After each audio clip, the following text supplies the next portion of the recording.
Você sabia que o bruxismo pode ser muito mais do que só uma tensão na mandíbula? E se eu te disser que ele está tentando te dizer algo, algo que você tem evitado há muito tempo? Talvez o que você está travando não são só os seus dentes, é a sua verdade. O bruxismo, na visão energética espiritual, é raiva contida. É quando você segura tudo, você morde com raiva, engole seco. É o seu corpo gritando o que você não consegue falar.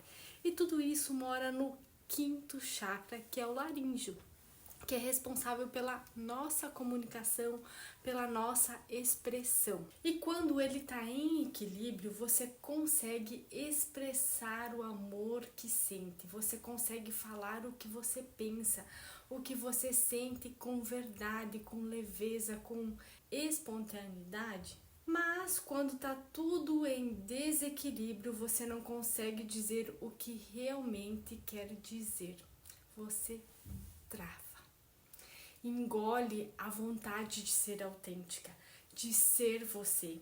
E essa vontade engolida vira o que? Raiva. A raiva de não poder ser quem você é. E isso muitas vezes começa lá atrás na infância, quando você tentava falar e era criticada. Prometia algo e não cumpriam. Falavam demais e ninguém te ouvia. E aí, lá dentro de você criou uma crença: ninguém me entende. Falar não adianta. Mas isso não é verdade. Você só aprendeu a se calar. E hoje você procrastina. Você não consegue colocar as ideias em prática, sendo que ninguém te escuta, que você não consegue ser autêntica. E o seu corpo, à noite, você aperta, você range os dentes, ou quando você está trabalhando concentrada. E você começa a apertar os seus dentes. A raiva inconsciente quer sair, mas você não deixa. E eu honro a medicina tradicional, a odontologia tradicional, que salva assim muitas vidas hoje. Mas quando se trata da sua alma, ela não tem a resposta que você precisa. E o remédio pode ajudar você na dor física, sim, e é necessário, mas não cura a alma que grita calada.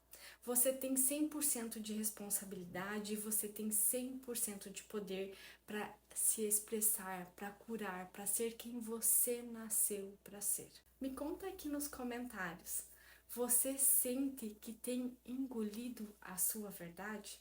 Já percebeu que a sua palavra perdeu valor? Ou talvez sente que ninguém te escuta, ninguém te ouve, nem você mesma? Compartilha esse vídeo com uma pessoa que precisa ouvir isso, porque a sua cura começa quando você começa a falar. E eu vou deixar aqui na descrição desse vídeo uma meditação para você fazer todos os dias durante 30 dias e também outro vídeo como você fazer as massagens faciais para aliviar essa dor. E eu tô aqui para caminhar com você.